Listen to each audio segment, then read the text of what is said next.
Chahut Média.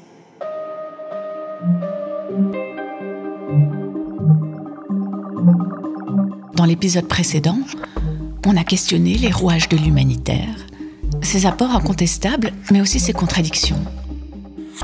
On a vu comment, au fil des décennies, il s'est transformé sous la pression des crises, des critiques et des impératifs politiques. Entre octobre et décembre 2024, alors qu'on était en train de réaliser cette série podcast, l'humanitaire poursuivait ses mutations, entre décentralisation et remise en question des modèles traditionnels. Bien entendu, à ce moment-là, personne n'imaginait combien tout allait basculer, quelques semaines plus tard, au retour de Trump au pouvoir. Mutation et crise, dépendance financière, fin d'un cycle et remise en question du rôle de l'humanitaire, c'est de ces tournants décisifs dont on parle dans ce podcast. Réparer le monde, humanitaire, doutes et défis. Une série documentaire podcast Chahut Média, conçue en collaboration avec Davide Rodogno. Épisode 3, Nouvelle donne. L'humanitaire est quelque chose... moi, ma génération, j'ai fait mes études pendant les années 68-70. On pensait que la révolution allait arriver, ou en tout cas des transformations dans nos sociétés occidentales. Antonio Donini, ancien cadre des Nations Unies, chercheur à Tufts University. En gros, pour beaucoup de gens de ma génération, l'humanitaire a été une transformation. On avait une vision de changement du monde et puis on dit, ben non, on essaye de faire quelque chose pour sauver des vies ou on voit les résultats de ce qu'on fait. Quoi. Et c'est comme ça que je suis rentré par hasard, mais ce qui m'a plu, c'était qu'on était au contact avec les populations, on passait beaucoup de temps à boire le thé avec elles, on apprenait des choses tout le temps. Si vous voulez, l'humanitaire, c'est un peu un mythe mobilisateur.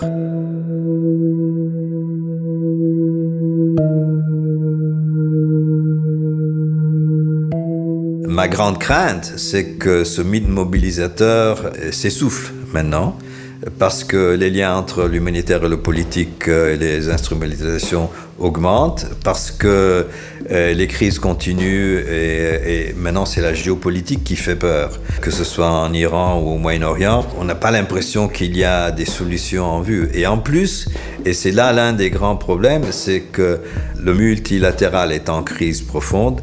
Le Conseil de sécurité de l'ONU ne fonctionne plus comme Conseil de sécurité. C'est un conseil essentiellement humanitaire. C'est-à-dire que la plupart des résolutions qui passent, c'est pour essayer de négocier l'accès pour que plus de camions rentrent à Gaza ou au Soudan. L'ONU, ou la communauté internationale, a failli dans sa mission première qui devrait être de maintenir la paix, ou en tout cas de la promouvoir. Et maintenant, on se trouve dans une situation où l'humanitaire, you have to do something. Alors on fait de l'humanitaire. Moi, j'entends parler de la crise de l'humanitaire depuis que je fais de l'humanitaire. Je dirais que l'humanitaire est en mutation. Thierry Agagliat, directeur exécutif chez InZone, Université de Genève. Il y a eu deux phénomènes d'apparence contradictoire qui se sont passés. La professionnalisation, les standards, les programmes ont commencé à tous se ressembler. Les ONG à grandir aussi. Les plus grosses ONG aujourd'hui font 3 milliards de budget par an. Ça veut dire que c'est devenu une industrie. Donc si c'est une industrie avec des standards, avec une redevabilité, on a petit à petit, on a une sorte de managérisation avec plus en plus de difficultés d'innover, d'une certaine manière. Parce que quand les organisations deviennent trop grosses, quand elles deviennent très structurées, et quand elles deviennent très standards et qu'elles ont tendance à faire toute la même chose parce que c'est très codifié, Quand les humanitaires ont commencé, les Kouchner et puis tous les autres, c'était des gens très indépendants, difficiles à cadrer d'ailleurs, mais c'était des innovateurs en fait. Donc ces 20 dernières années, il y a eu de moins en moins de place pour les innovateurs. Puis d'un autre côté, il y a les nouvelles ONG qui arrivent et qui sont, elles, un peu comme dans le domaine de l'entreprise. Et parfois, c'est pas que des ONG, c'est le secteur privé. Donc on voit arriver des structures qui sont des entreprises, mais à but social. Donc les ONG traditionnelles, elles sont quand même bien bousculées.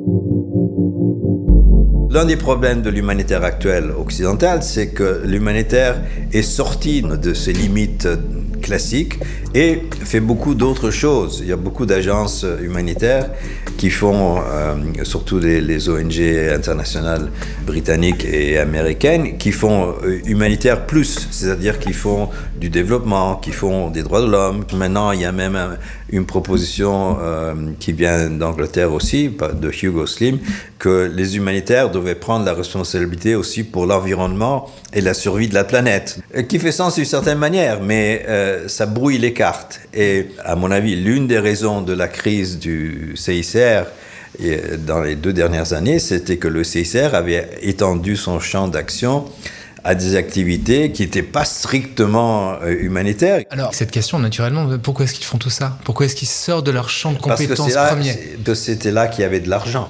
Au niveau des dépenses au cours des dernières années, ça doit être autour de 25 ou 26 milliards de fonds qui sont traçables. Avec Gaza et le Soudan, les besoins continuent d'augmenter.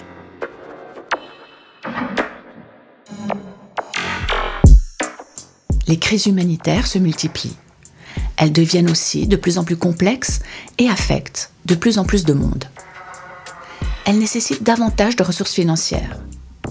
Les catastrophes, amplifiées par le changement climatique et les conflits prolongés, comme au Yémen par exemple, exigent des interventions à plusieurs niveaux qui font appel à différents types d'expertise. Pourtant, alors que les besoins explosent, l'argent n'arrive plus aussi facilement qu'autrefois, durant les années 70 ou 80 par exemple. Une raison à cela, à mesure que les besoins financiers des organisations humanitaires grandissent, le vivier de donateurs, maintenant vieillissant, se réduit. Par conséquent, les ONG dépendent de plus en plus des financements institutionnels qui, eux, par ailleurs, subissent des coupes budgétaires répétées. Tout cela fragilise la réponse humanitaire et oblige aussi les organisations à repenser urgemment leur modèle de financement. Ce qu'on appelle la donor fatigue, la fatigue des donateurs publics. Thierry Agagliat. Donc ça veut dire que les ONG, elles ont des problèmes de plus en plus grands à régler, parce qu'il n'y a pas moins de crises qu'avant, il y en a plutôt plus. Ces problèmes sont plus compliqués parce que avant, peut-être qu'on pouvait donner une bâche en plastique et un sac de riz, et c'était OK. Et aujourd'hui, il faut une connexion Internet, il faut accès à l'éducation supérieure, et il faut... C'est aussi ça, la redevabilité, c'est que les gens ne se contentent plus du strict minimum, il y a des exigences. Pareil, le bailleur, il veut des audits, il veut des rapports budgétaires tous les 3 mois, il veut une politique de respect contre les abus ici. Donc en fait, il faut des administrateurs de plus en plus. Vous voyez, donc ça coûte de plus en plus cher de faire de l'humanitaire au standard, et il y a plus d'acteurs, donc plus de concurrence. En 2016, à Istanbul, a eu lieu le premier sommet humanitaire mondial. Un événement qui a amorcé une décentralisation des organisations du Nord en faveur des acteurs locaux. Les grandes ONG occidentales ayant perdu en influence, les voilà qui doivent s'adapter pour continuer à jouer leur rôle. Je m'appelle Caroline Aboussada. Alors, je ne sais pas si j'ai choisi le job ou si je suis un peu tombée dedans par hasard. Mais en fait, donc moi, j'ai un père palestinien, ce qui a quand même un peu défini mon enfance entre la première intifada et la première fois qu'on a eu l'autorisation de retourner en Palestine, c'était en 1991. Et je découvrais en même temps la famille de mon père, que j'avais du coup jamais vue, l'occupation militaire, les couvre-feux, un peu tout en même temps. Et puis c'était ma façon à moi, je pense, de mettre du sens là-dedans, c'était de me dire, voilà, je vais faire quelque chose. Et pour faire quelque chose, je m'étais dit que j'allais devenir diplomate pour sauver la Palestine. J'avais 11 ans. Et puis du coup, j'allais étudier de la science politique pour rentrer là-dedans. Et en fait, j'ai jamais dévié de ce schéma-là. Quand j'étais jeune, mon père avait tendance à me dire que j'étais née fâchée. Ça m'a beaucoup fâchée qu'il me dise ça. Mais je pense qu'il y a quelque chose sur l'injustice qui me travaille.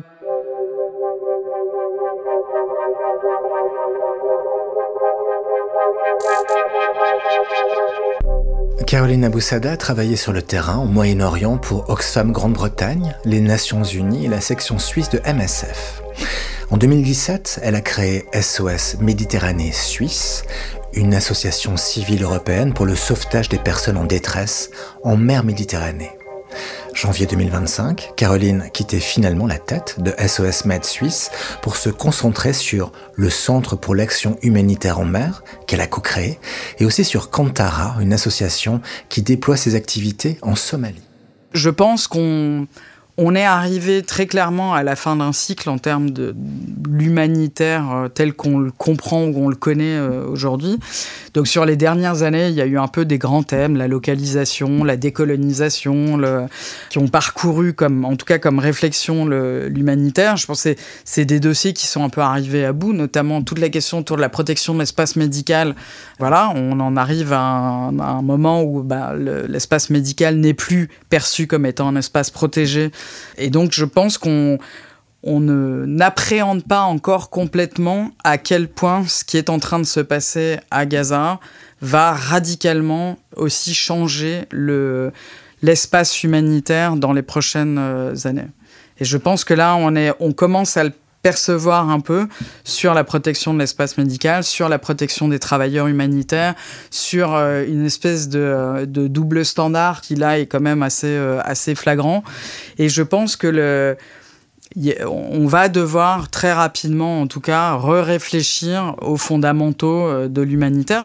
Il y a un souci aussi dans les formes, parce que le droit humanitaire, de toute façon, n'est pas respecté. Et ça, on en voit l'ampleur en regardant ce qui se passe à Gaza, quelque part aussi en Ukraine. Et on voit aussi un désintérêt qui a toujours été là, mais qui devient manifeste, important, si on pense au Soudan et aux routes maritimes. Le focus, en tout cas en Europe, sur la Méditerranée, pour des raisons qu'on peut comprendre, géographiques, culturelles, etc., ou d'intérêt stratégique, ne serait-ce que ça, et explique ce focus. Mais nous avons eu d'autres conversations, et tu parlais de la mer d'Aden, où l'amoncellement de cadavres est probablement encore plus significatif et important de ce qui se passe en Méditerranée. Et combien de personnes en Europe sont informées de ce qui se passe à un autre endroit géographique. Et donc, peut-être pour toutes ces raisons, je pense encore à une autre, qui est l'accès humanitaire, qui est totalement nié à Gaza. Et ça va poser quand même des questions fondamentales chez les humanitaires professionnels, mais aussi les volontaires. Parce qu'ils auront une réticence énorme à vouloir s'embarquer dans une tentative d'aide en sachant ce qui peut leur arriver. C'est fini. Ça va faire tourner une page. La mort de 7 humanitaires étrangers à Gaza, 7 collaborateurs de l'ONG américaine World Central Kitchen. Ils ont été tués hier dans une attaque ciblée contre leur véhicule blindé. Et je pense qu'on a... Caroline Aboussada. On commence à sentir un peu le changement sans vraiment encore complètement appréhender ce que ça veut dire. Le CICR réfléchit beaucoup. Ils sont, pour des raisons aussi internes et liées à une crise profonde de l'institution, pensent tourner la page, revenir aux fondamentaux de l'action humanitaire et s'arrêter là. Après, je pense que pour le CICR, cette année, 2024, a été quand même terrible. Parce qu'en fait, on est quand même sur le droit international humanitaire qui est, à l'heure actuelle, soit piétiné, soit complètement dévoyé de son utilisation principale. Et identitairement pour le CICR, c'est quand même un vrai questionnement. C'est quand même l'organisation qui est mandatée pour protéger les conventions de Genève et puis mettre en place le droit international humanitaire. C'est identitairement probablement l'organisation qui est la plus confrontée en 2024, avec la Fédération internationale Croix-Rouge, Croissant-Rouge, parce qu'ils ont perdu un nombre incalculable de volontaires sur le terrain, que ce soit à Gaza ou au Liban ou en Ukraine ou ailleurs. Et en fait, je pense, 2023-2024, c'est les 2 années les plus meurtrières pour les travailleurs humanitaires. Et donc, bien sûr que ça questionne.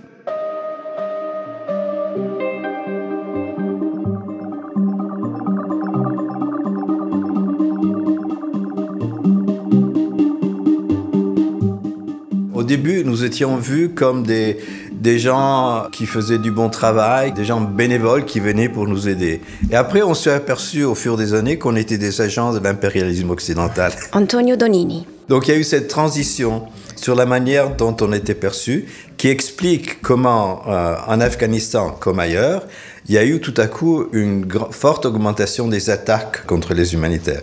Le CICR a fait beaucoup de travail intérieur pour essayer de comprendre ce qui s'était passé.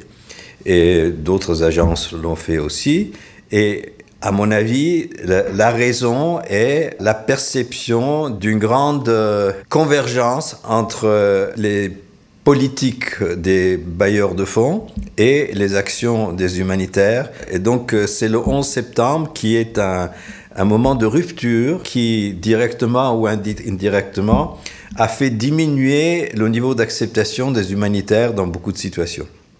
Donc, la géopolitique, d'une certaine manière, a changé la manière dont nous étions perçus sur le terrain.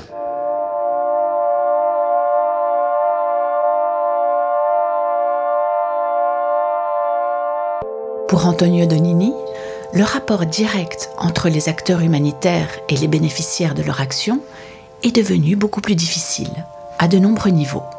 Exemple, par l'Afghanistan. La dernière fois où je suis allé à Kaboul avant le changement de régime, donc c'était peut-être 2014, je ne me souviens plus exactement, les Nations Unies ne voyageaient plus que par hélicoptère, parce que c'était trop dangereux de voyager par la route pour aller à Kandahar ou à Herat, alors que du temps des Moudjahidines, il y avait cette sorte de consensus humanitaire qui permettait à l'ONU de faire entrer de l'aide des pays voisins, du Pakistan aussi, bien sûr, mais aussi de l'Ouzbékistan. Et alors la question qui se pose maintenant, avec l'explosion qu'il y a eu dans la galaxie humanitaire au cours des 15 dernières années, est-ce qu'on va pouvoir récupérer cette protection des sociétés dans lesquelles on travaille, ou est-ce qu'on est dans une phase historique où c'est de plus en plus difficile de garantir l'accès humanitaire et un minimum de protection pour les gens qui travaillent dans l'humanitaire? Our security depends upon our ability to cross front lines and reach people in areas that people need life-saving aid. Fiona Terry, responsable du centre de recherche opérationnelle du CICR, Genève. It depends upon our acceptance and the understanding of what we are doing and that we are a purely humanitarian player. Notre sécurité dépend de notre capacité à franchir les lignes de front et à atteindre les populations dans les régions où elles ont besoin d'une aide vitale. Elle dépend de l'acceptation et de la compréhension de ce que nous faisions et du fait que nous sommes un acteur purement humanitaire. Et lorsqu'une fausse information apparaît, montrant, je ne sais pas, des armes dans un véhicule du CICR, cela peut faire la différence entre la vie et la mort pour les personnes du CICR qui sont sur la ligne de front. Nous prenons donc la mesure de la situation et essayons de déterminer comment vivre dans ce monde et éviter de trop nous bunkériser. Parce que l'action humanitaire est une question de proximité, de dignité, de compassion et de solidarité avec les populations. Et on ne peut pas le faire depuis la fenêtre d'une voiture ou depuis derrière une enceinte. Il s'agit donc d'un changement majeur dans la manière dont l'action humanitaire se déroule aujourd'hui. Et notre accès est plus limité qu'il ne l'a jamais été depuis la guerre froide. C'est pourquoi je pense que nous revenons à une période plus proche de celle de la guerre froide, lorsque les organisations humanitaires étaient reléguées à la périphérie des conflits et s'occupaient des réfugiés, souvent sans autorisation. C'est pourquoi MSF a été créé. Cette idée de sans frontières. Nous ne nous soucions pas de la souveraineté des États. Nous nous soucions de la souffrance des gens. Alors oui, nous revenons peut-être à ce type de système.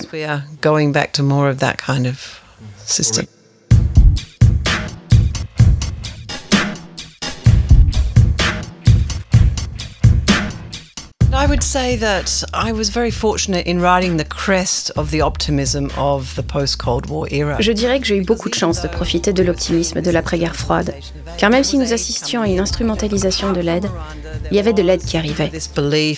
Eh bien, je pense qu'en dehors du Rwanda, il y avait cette croyance dans le multilatéralisme, dans l'action humanitaire, dans le fait que c'était une bonne chose. Bien sûr, pendant la guerre froide, elle a été beaucoup plus instrumentalisée comme outil de politique étrangère. c'est certain. Nous nous dirigeons probablement plus vers ce genre de situation. Dans le contexte actuel des multilatéralismes, un des éléments les plus précieux en ce moment, c'est l'humanitaire pour défendre le multilatéralisme. Et ça, à mon avis, c'est grave. Salvatore Lombardo, ancien cadre du Haut-Commissariat aux réfugiés de l'ONU et de l'UNRWA, enseignant à Sciences Po Paris et au Graduate Institute Genève. C'est grave parce que dans certaines situations, tu joues un rôle qui n'est pas le tien et tu te retrouves dans certaines situations où ta voix a perdu une certaine crédibilité. Et bon, à la fin, la seule façon pour faire dans ce dont on a décrit au début, c'est la crédibilité. C'est la crédibilité de ton organisation, mais souvent, dans certaines situations, c'est aussi ta crédibilité personnelle. And just a lack of belief after 30 years of trying to improve. Le passage de l'optimisme au pessimisme est l'un des changements fondamentaux que l'on observe, et la méfiance à l'égard des humanitaires, et le manque de conviction après 30 ans de tentatives d'amélioration de l'ordre mondial par le biais de l'aide humanitaire. Et en regardant le monde d'aujourd'hui, je dirais que oui, les États pensent différemment à l'aide humanitaire, mais c'est terrible, parce qu'ils pensent différemment aussi au droit international humanitaire et à la place qu'il occupe. Et nous assistons à une érosion assez importante du respect du droit international humanitaire, où l'équilibre entre le respect de l'humanité et la nécessité militaire semble avoir été inversé. Aujourd'hui, la nécessité militaire l'emporte sur l'humanité, et même le droit international humanitaire est utilisé pour justifier ce qui se passe. Mais bien sûr, vous savez, cela ne correspond pas à l'esprit du droit international humanitaire, qui consiste à atténuer les dommages aux civils, à les éviter. Donc oui, je pense qu'au cours des 30 dernières années, j'ai eu la chance d'être sur la crête de cette vague d'optimisme. L'agenda pour la paix de Boutros Ghali et toutes ces choses. Aujourd'hui, je ne suis pas particulièrement optimiste quant à l'avenir.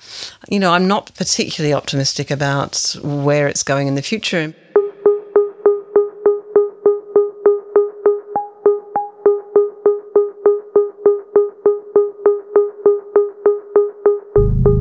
Parmi les causes majeures pointées par Fiona Terry qui peuvent expliquer l'épuisement de l'action humanitaire, des crises qui s'éternisent 15, 20, voire 30 ans.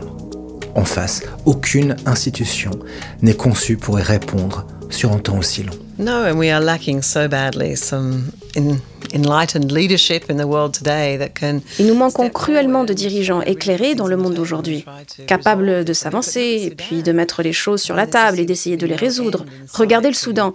Il semble qu'il n'y ait pas de fin en vue à cette guerre. C'est un véritable échec des mécanismes de résolution des conflits que nous avons mis en place. Nous avons donc dû nous adapter et envisager des programmes à plus long terme, mais souvent sur la base d'un budget annuel. C'est donc très difficile à faire. Vous ne savez pas d'où viendra l'argent du prochain donateur. Mais oui, je pense que c'est là que la notion de résilience est apparue et que l'on a essayé de faire de la programmation qui traite beaucoup plus de la capacité des gens à survivre sur une période plus longue. Il ne s'agit plus seulement d'aide d'urgence. Il s'agit d'essayer de construire quelque chose. Mon espoir, c'est que l'humanitaire puisse aussi tirer des leçons de cette situation que nous sommes en train de vivre déjà et peut-être se projeter dans l'avenir dans une façon différente et plus en harmonie avec le temps que nous sommes en train de vivre. Donc, gardons une place pour le multilatéral. Gardons ça. Petit, grand, on verra. Premièrement, moi je pense que le premier élément, c'est la question de l'indépendance. Alors, si tu es non gouvernemental, tu as plus de marge. Si tu es gouvernemental, tu as moins de marge. Et si le monde des nations est en crise, tu es beaucoup plus en difficulté. Donc ça, c'est évident. Donc cette histoire de la dépendance, ça peut être résolu seulement quand tu as une résolution à tout ça. Mais maintenant que tu es au milieu, tu dois faire attention. Parce que tu es de plus en plus utilisé par des fins politiques. Parce que tu te retrouves à jouer la seule carte multilatérale. Et donc, si tu ne te rends pas compte d'être au milieu de tout ça, tu risques de faire beaucoup de dégâts. Parce que tu perds ta crédibilité, ton indépendance, etc. Et ça, c'est un problème partout. Le deuxième élément, c'est le fait d'avoir acquis dans le temps énormément de pouvoir dans certaines situations. Parce que l'humanitaire fait beaucoup de confusion entre le pouvoir et l'autorité. Parce qu'une chose, c'est avoir de l'autorité, et une chose, c'est avoir du pouvoir. Et malheureusement, on voit de plus en plus des manifestations de pouvoir, dans lesquelles tu prends des décisions, alors que ton rôle, c'est de garantir que les gens sont consultés, que le camp soit fini, que tu as plus de possibilités, etc., etc. Et souvent, tu vois l'opposé de tout ça.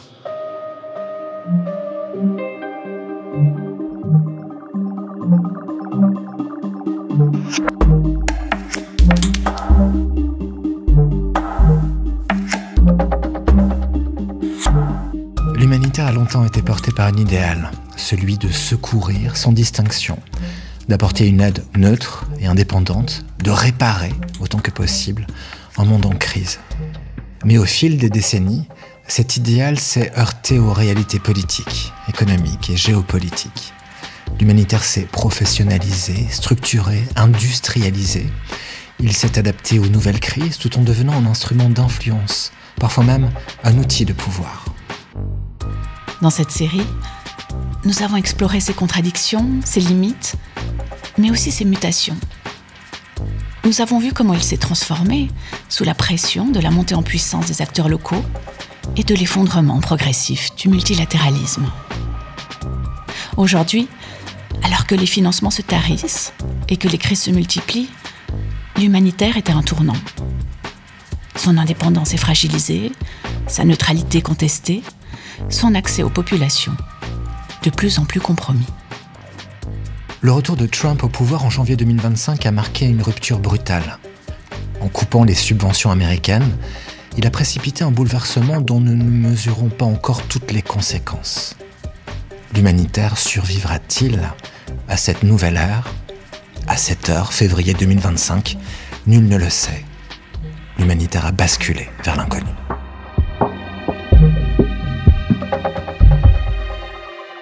Réparer le monde. Humanitaire, doutes et défis. Une série documentaire podcast Chahut Média, conçue en collaboration avec Davide Rodogno.